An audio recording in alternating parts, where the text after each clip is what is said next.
Merci, je suis super content qu'on se rencontre à l'occasion de la sortie de ce magnifique et très impressionnant travail sur les concertos de Beethoven. Je voudrais d'abord qu'on commence cette petite interview par un jeu, un petit jeu comme ça. Imaginons, vous et moi, on se promène à Vienne en 1798 et sur le trottoir d'en face, il y a Ludwig van Beethoven qui passe. Comment vous le voyez? Et ma deuxième question, est-ce que vous traversez la rue pour aller lui parler? Alors en 1798, si je croise Ludwig van Beethoven dans les rues de Vienne, probablement j'essaye de m'approcher de lui parce qu'il peut encore m'entendre. Puisque à partir de C'est pour ça que j'ai choisi cette date. 1803, il n'entend plus rien. Donc c'est d'ailleurs un petit peu le côté tragique de Beethoven. Mais en 1798, il peut encore nous entendre, je peux l'interpeller, je peux lui dire mon cher Ludwig, c'était mon rêve de vous rencontrer, bien que vous n'ayez pas encore écrit la 5e symphonie, ni même la 9e, encore moins les variations Diabelli, tous ces chefs-d'œuvre absolus que vous écrirez plus tard, mais voilà, je suis Comment il est déjà physiquement? Ah, mais c'est un jeune homme assez robuste, une tête un petit peu... La tête qui exprime la volonté, l'énergie, mais en même temps la volonté de surmonter les obstacles. C'est un peu ce qu'il définit toujours, hein, et puis ça sera toujours sa caractéristique. Surmonter un petit peu stubborn, comme disent les Anglais, c'est un peu obtus, comme ça, avec une force un peu rustique, qui ne dédaigne pas aller boire des coups à non plus finir dans les Heuriger viennoises. Donc oui, c'est quelqu'un, mais en même temps, je pense, encore assez facile d'accès. Alors qu'après, quand il va s'isoler du monde à cause de sa surdité, ben voilà, la mise en... Il a des amis à l'époque? C'est quoi ces amis? C'est des amis musiciens? Oui, c'est des amis musiciens, il a aussi des élèves, il rencontre Czerny, qui est un très bon pianiste, il rencontre ses contemporains, qu'il commence déjà à légèrement mépriser parce qu'il se rend compte de leurs limites innées, alors que lui, évidemment, est un génie, et il s'en rend compte aussi, ce qui ne facilitera pas la tâche, évidemment, relationnelle avec son entourage.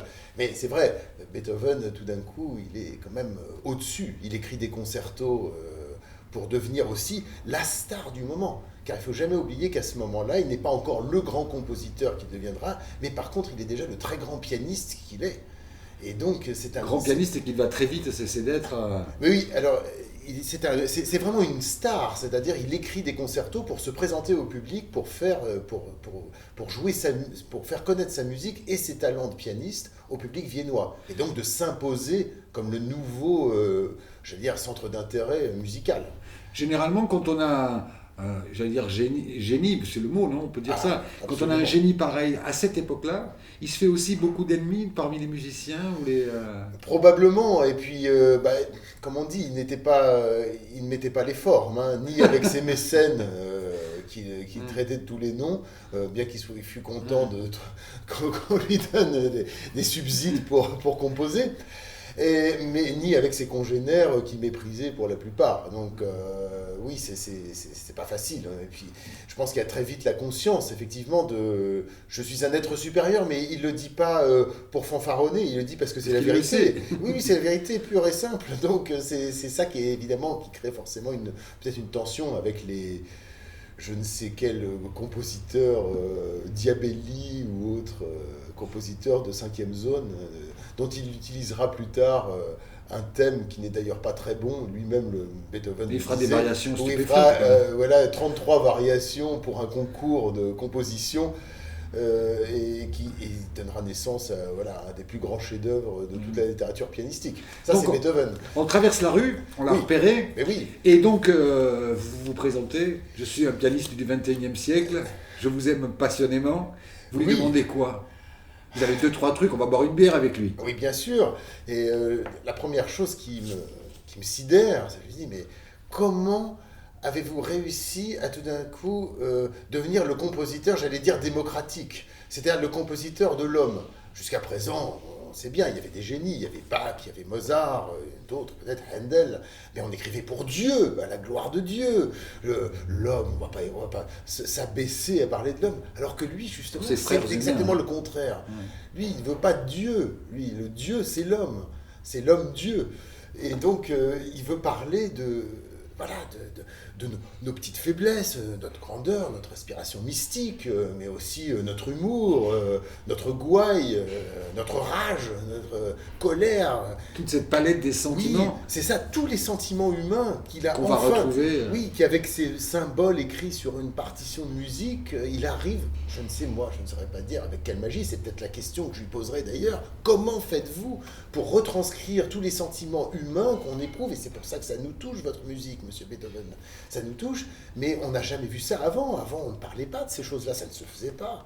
Maintenant, vous nous mettez à nu. Et là, tout d'un coup, on vibre, on a l'émotion, on pleure, on rit, on hurle, on a envie de crier, de hurler. Voilà, c'est incroyable.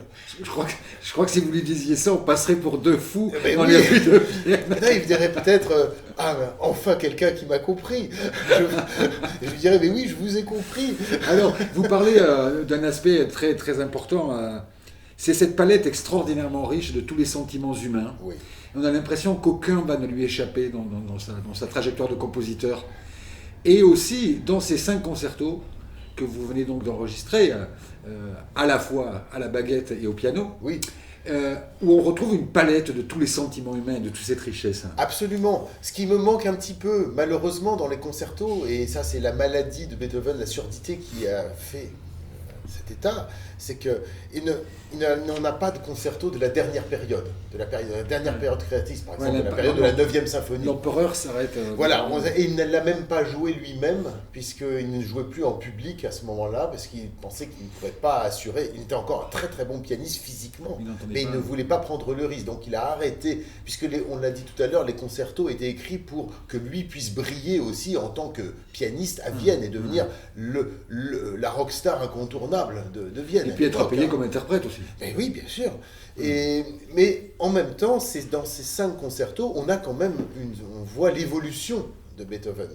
On voit dans les premiers concertos tout ce qu'il doit évidemment à ses grands maîtres, à Haydn et surtout à Mozart évidemment, mais auquel il fait tout de suite un pied de nez en disant oui, bon, ben maintenant tout ça c'est bien beau, mais maintenant c'est moi, c'est mon tour. C'est mon tour. Ah oui, c'est mon tour. Donc là, alors il écrit un concert beaucoup plus long, beaucoup plus grand, qui n'est pas forcément d'ailleurs meilleur que les plus grands concertos de Mozart, loin s'en faut, mais voilà, il s'impose. Il veut s'imposer. Et puis tout d'un coup, voilà, à partir du 3e concerto, il s'affranchit complètement de Mozart et de ses maîtres pour devenir vraiment Beethoven et exprimer le drame, comme on a dit, je pense toujours à l'énergie vitale. Hein. Beethoven, pour moi, c'est avant tout l'énergie. C'est l'énergie d'arriver quelque part, quels que soient les obstacles, de surmonter les obstacles, que ce soit ces obstacles physiques, la surdité, mais aussi de changer le cours de l'histoire. Et tout d'un coup, de faire que, voilà, c'est plus simplement le pianiste qui joue et qui est accompagné de l'orchestre, mais c'est tout d'un coup l'orchestre qui répond au pianiste, il y a, j'allais dire, une interaction, et c'est lui qui invente l'interaction entre le piano et l'orchestre, d'où la pertinence, à mon sens, de les diriger du piano, comme lui-même le faisait. Il dirigeait du piano. Pas l'empereur, Alors oui, mais il l'aurait probablement fait aussi. C'était vraiment pour lui, les musiciens autour de lui, c'est-à-dire qu'en même temps, l'esprit de la musique de chambre, en même temps, évidemment, cette partie de soliste qui est flamboyante et que le public adore, vraiment, on pense évidemment au 5e concerto, ça c'est évident, mais aussi voilà l'interaction, l'orchestre plus important, plus fourni, plus d'instruments, qui ne fait pas juste que rappeler l'harmonie, mais qui a un rôle vraiment décisif, presque symphonique, et qui stimule le piano. Et donc voilà, c'est tout ça qui est nouveau, qui est absolument renversant. Dans tout le parcours, on peut dire, de ces 5 concertos, il y a le temps qui passe. Oui. Et évidemment, il y a une évolution stylistique, sa conception Oui. d'une musique très chambriste jusqu'à un piano symphonique, j'allais dire presque. Oui. Comment est-ce qu'on participe à cette évolution? D'abord, est-ce que vous avez joué les 5 avec le même piano? Alors oui, bien sûr, j'ai joué les 5 avec le même piano pour l'enregistrement et aussi évidemment le même orchestre. Hein. Donc on a eu l'impression d'avoir une conversation, j'allais dire, qui s'étoffe au fil des concertos. Hein. Et nous-mêmes de participer, parce qu'encore une fois, nous fêtions le 250e anniversaire de la naissance de Beethoven, et on est encore sidéré pas seulement la nouveauté pour la nouveauté, mais du fait qu'il change le cours de l'histoire.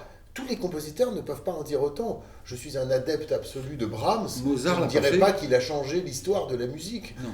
Mais ça ne m'empêche pas de l'aimer passionnément. Mais Beethoven... Mozart n'a pas changé le cours de l'histoire. Il a juste porté à la perfection des formes. Disons qu'il a porté... Exactement. Et simplement, par exemple, si on faisait...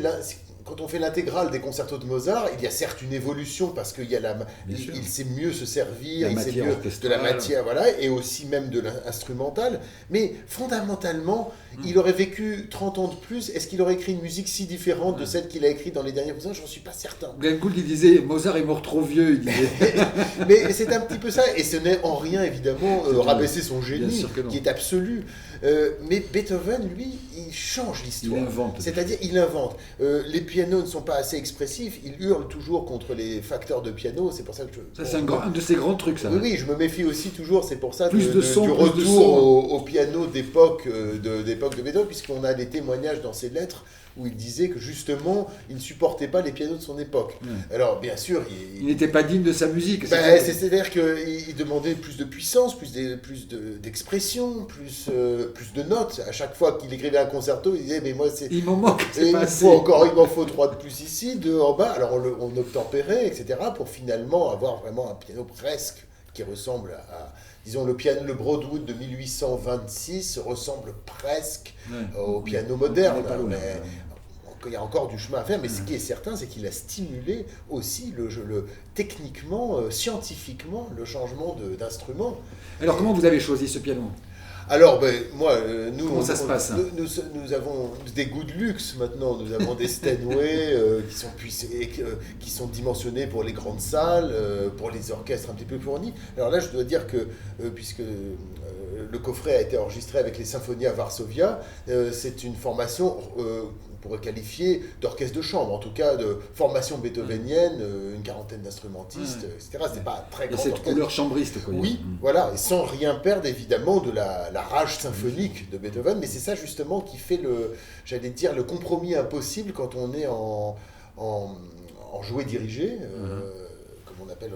On va y venir. Voilà, et ça crée effectivement ce compromis qui me semble absolument pertinent musicalement et même humainement par rapport au... Le soliste n'est plus simplement le soliste en rivalité avec l'orchestre, il est un des solistes de l'orchestre aussi, qui a une place plus prépondérante peut-être à cause de l'écriture, et voilà. Mais j'aime aussi cette idée qu'on est on est une famille, on crée une famille, et non pas une lutte entre un homme et 40 autres. Non, ça me paraît pas... Je voudrais qu'on revienne à un tout petit détail technique. Beethoven est un des premiers, vous me direz si je me trompe, à se servir du métronome. Oui, le fameux métronome de Melzel. Alors, ça aide. On a beaucoup glosé sur ce métronome. Il y a été carrément.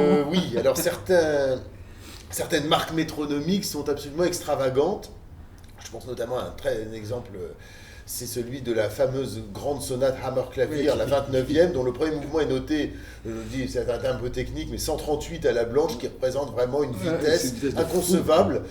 Mais alors, est-ce que le métronome n'était pas aussi précis ? Moi, je pars toujours du principe que si Beethoven écrit quelque chose, il a quelque chose derrière la tête. C'est-à-dire peut-être la marque était un petit peu extrême, peut-être que le métronome n'était pas si précis que ceux qu'on a maintenant, mais il voulait quelque chose de très rapide.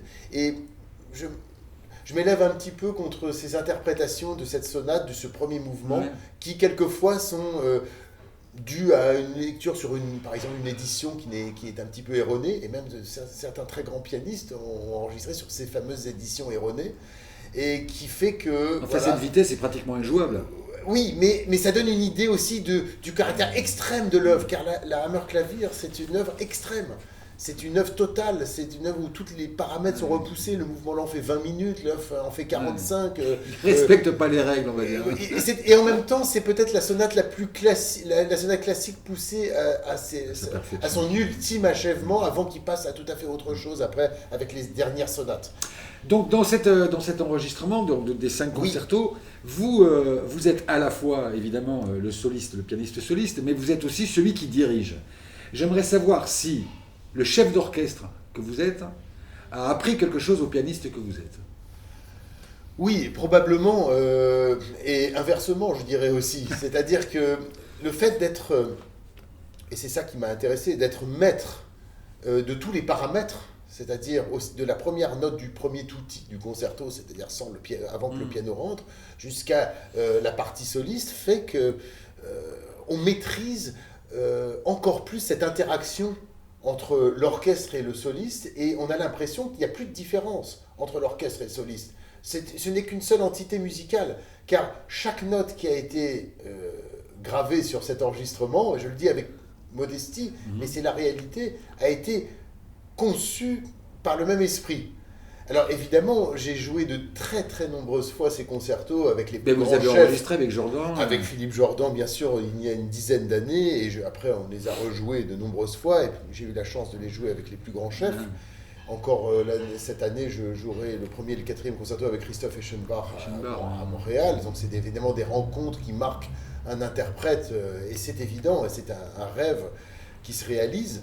Mais c'est vrai aussi que quand on n'a pas cette confrontation avec une immense personnalité, un chef d'orchestre, je pense qu'on a tout à gagner à diriger du piano et à avoir sa propre conception globale de l'entité du concerto. Mais est-ce que des fois, il n'y a pas le soliste qui dit au chef d'orchestre, oui. Est-ce que tu peux me laisser un peu plus d'air parce que, oui, mais est-ce que les deux personnages qui sont en vous dans ce travail mais en même temps, le chef se disputent pas? Qui a le pouvoir? Le chef d'orchestre dit aussi au soliste, oui, t'es bien gentil, mais en même temps, tu dois quand même t'insérer dans une globalité et ne pas en faire qu'à ta tête. T'es pas tout seul, mon Voilà, pote. t'es pas tout seul, on est tous sur le même bateau.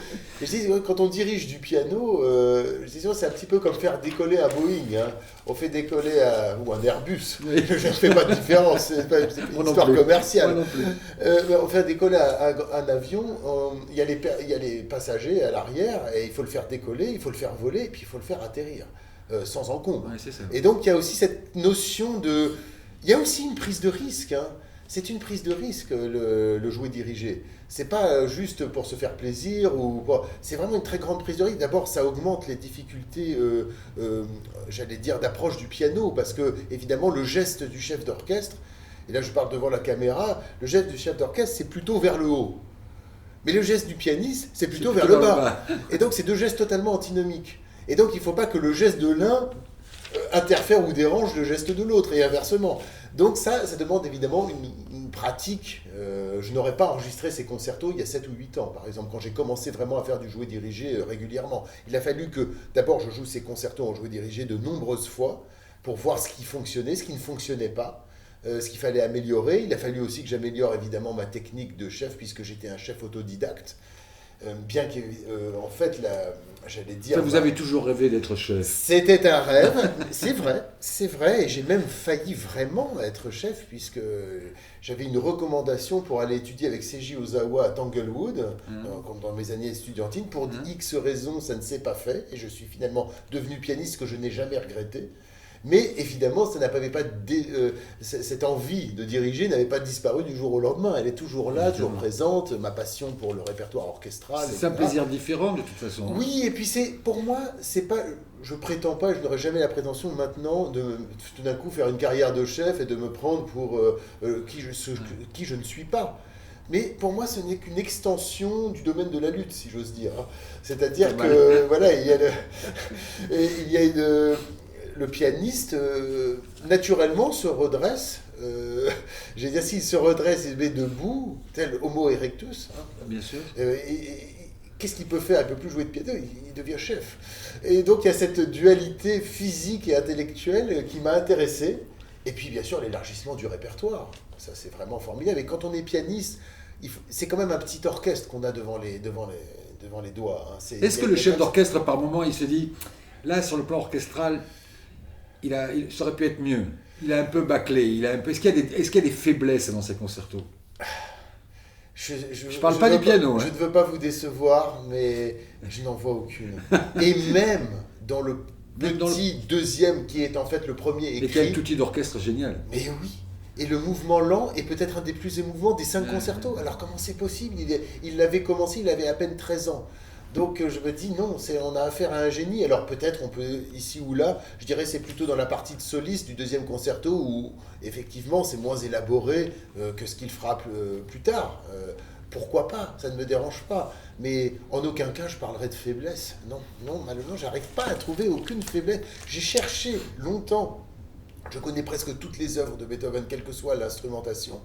J'ai cherché une œuvre qui serait vraiment, qu'il aurait écrite trop rapidement, triviale, des choses un peu obscures, ou une œuvre bâclée. Mais il n'y a pas. Je ne la trouve pas. Je me Je trouve souviens des de- œuvres importantes, je trouve des œuvres de moindre importance Oui, c'est en autre taille, chose. et c'est autre chose. Voilà. Il n'a pas laissé traîner une petite erreur, Mais une non, approximation. par exemple, là, je jouais récemment les 32 sonates à Tokyo sur 3 week-ends. Et dans ces 32 sonates, il y a les fameuses petites sonatines, dites sonates faciles, de 19e et 20e, que les Allemands traduisent Leichte Sonate. Schnabel préférait traduire sonates légères et non pas faciles, parce qu'elles ne sont pas si faciles, mais elles sont légères dans le propos, dans la dimension, dans l'ambition. Et je me disais, même ces petites sonates qu'un enfant, quelquefois, un enfant un peu doué pourrait jouer, ce sont de deux bijoux. Et le public adore les entendre. Alors justement, le public, dans un an, jour pour jour, vous serez au Théâtre des Champs-Élysées et vous donnerez l'intégrale, dans un marathon extraordinaire dont vous avez l'habitude, l'intégrale de ces 5 concertos. Quel genre de public va voir dans une soirée autant de musique? Alors ça sera le 18 janvier prochain, hein. Oui, 18. On est le 18 aujourd'hui, non? Un an et un mois, pardon. Mais c'est dans un mois. 18 janvier. 2020. Ah, dans un mois, j'ai dit dans C'est un an. dans un mois. Et dans un an. Dans un an, pardon. Non, vous faites bien de me... Non, c'est 18 janvier 2020. Voilà. Les fins d'année, on se trompe toujours Oui, un petit oui. peu. Donc, dans un mois, jour pour jour, Oui. qui vient pourquoi les gens viennent écouter un tel monument et un tel voyage dans le temps aussi? Mais j'ai voulu faire partager au public parisien cette extraordinaire expérience de pouvoir entendre justement cette continuité et cette presque autobiographie du Beethoven concertant. C'est-à-dire entendre les 5 concertos dans une soirée. Alors évidemment, il y a 3 concerts en fait. Hein. L'idée n'est pas de faire un marathon ou je ne sais quelle performance. L'idée, c'est vraiment d'emmener le public avec moi, comme je le fais avec les 32 sonates quand je le donne sur la durée d'un festival. C'est encore plus difficile d'ailleurs, dans un certain sens. Mais là, c'est sur une soirée de montrer au public cet extraordinaire cadeau que nous fait Beethoven avec ses 5 concertos et qui culmineront vers 22h30, 22h45 avec le concerto Empereur, qui est le plus célèbre des 5. C'est votre préféré? Vous allez dire non. Je dis toujours, mon concerto préféré, c'est pas une formule creuse, c'est celui que je suis en train d'interpréter. C'est-à-dire quand je joue par exemple le 2e concerto opus 19, c'est mon préféré. Vraiment, et je m'investis comme si j'allais jouer l'Empereur. Mais il est vrai que depuis toujours, ce concerto numéro 5 m'a fasciné. Certains trouvent le 4e plus poétique. Moi, je trouve qu'on peut être difficilement plus poétique que le mouvement lent du 5e concerto. Mais bon, je peux comprendre. Votre référence, ça a été dans ce concerto-là, c'est Schnabel?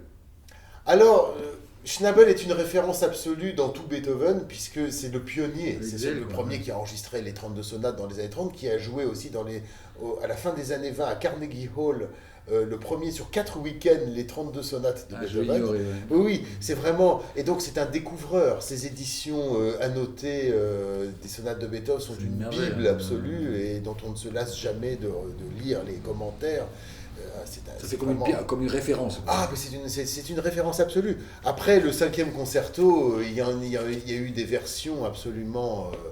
merveilleuse. Je pense à Émile Guilhez, je pense à Wilhelm Kempff, je pense plus récemment à Maurizio Pollini, Radulescu, Brendel. Je pourrais en aider. Oui, tous les grands. Parce que c'est un concerto, encore une fois, on se mesure à l'aune de Beethoven et singulièrement de ce concerto qui peut aussi, peut-être c'est pas le cas du 4e ou du 3e, tomber facilement dans le côté grandiloquent, martial. Évidemment, il y a un côté héroïque qui existe, la tonalité de mi bémol, comme d'ailleurs la symphonie héroïque en témoigne. Mais le concerto, c'est beaucoup plus que ça. Et on en revient à ce qu'on disait tout à l'heure avec Beethoven, c'est que tous les sentiments humains, dans ce concerto, c'est un kaléidoscope de sentiments. Il y a évidemment cette première cadence de piano absolument renversante, comme on n'en a jamais entendu avant lui, et peut-être même après lui.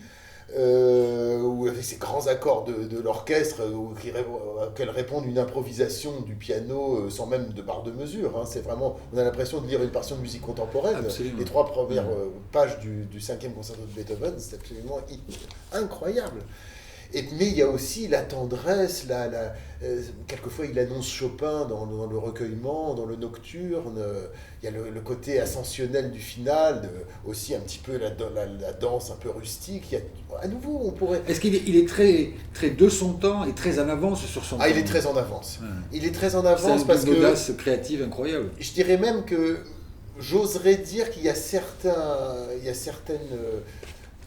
comment dire, il y a certaines formules qui ne marchent pas totalement dans ce concerto parce qu'il est tellement audacieux que le rapport du piano et de l'orchestre est tellement en avance sur son temps qu'il n'est pas totalement maîtrisé, si je puis me permettre ce mot qui sonne vraiment affreuse dans la bouche, mais c'est tellement nouveau et tellement moderne que le piano joue dans l'extrême grave, l'extrême aigu, quelquefois avec une instrumentation.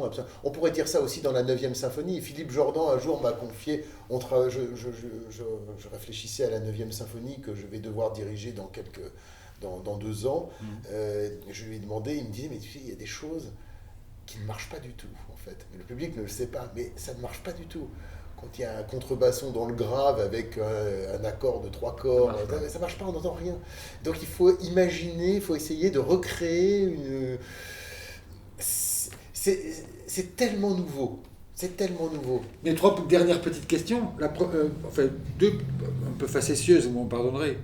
Quand vous décrochez le téléphone pour appeler la sécurité sociale ou les impôts, et que vous entendez une musique de Beethoven dans l'appareil automatique, ça vous fait quel effet? Ah, je suis ravi.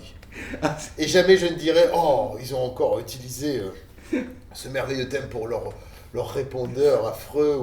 Non, je préfère Beethoven ça plutôt partout. que d'entendre toute chanson, autre chose inintéressante. Dernière question, qui est... Et je trouve ça même assez génial, je dois dire. Ouais. Pourquoi ça? Pourquoi? Quand vous vous levez le matin, vous ouvrez les yeux dans votre chambre, au mur, il y a un portrait de Beethoven? Alors, pas dans la chambre, mais quand je travaille et quand j'ouvre le couvercle de mon piano, je m'assois au piano, face à moi, il y a un portrait de Beethoven. Ça fout un peu les chocottes? Non, on a appris à s'apprécier, à se respecter, à s'apprécier. Bon, quelquefois, je lève pas trop les yeux, mais bon. Il y a certains matins, il va regarder avec des gros yeux, c'est ça? Je dis, je suis votre serviteur. Donc, voilà. J'œuvre quand même. À sa gloire. Bah, quand même. Donc, il n'y est pas insensible. Hein. Je le vois sur le portrait, de temps en quelquefois. temps. Il y a 2 petites dernières questions qui sont traditionnelles dans cette chronique. La première, est-ce que vous aimez chanter? Alors, je n'aime pas chanter. J'adore écouter ceux qui chantent et ceux qui chantent bien. Moi, je ne chante pas parce que je chantonne. Alors, il paraît, quand je joue, pendant que je joue les concertos de Beethoven, on m'entend quelquefois chanter en plus. Alors, pas comme Glenn Gould, mais un peu dans le même esprit. C'est-à-dire une voix intérieure, mais qui ressort un peu. Alors, j'essaye qu'elle ne ressorte pas trop. Mais ce n'est rien de plus qu'une voix intérieure. Et est-ce que vous aimez danser? Malheureusement, pas tant que ça. Et là, c'est pareil, quand je suis devant des gens qui dansent, qui savent le faire, je peux rester assis sur un fauteuil des heures en regardant. Ah oui, un passo doble, un rock, une danse classique, bien sûr. Moi-même... La beauté des corps qui bougent vous touche plus que de vous-même l'expérimenter. Voilà. Je ne veux pas l'expérimenter, mais par contre, l'admirer et en profiter, oui, absolument. Merci, encore bravo pour cet enregistrement. Merci à vous. Qui va faire beaucoup causer dans le Landerneau. Et je pense que Ludwig van aurait été assez content. Merci beaucoup. Merci.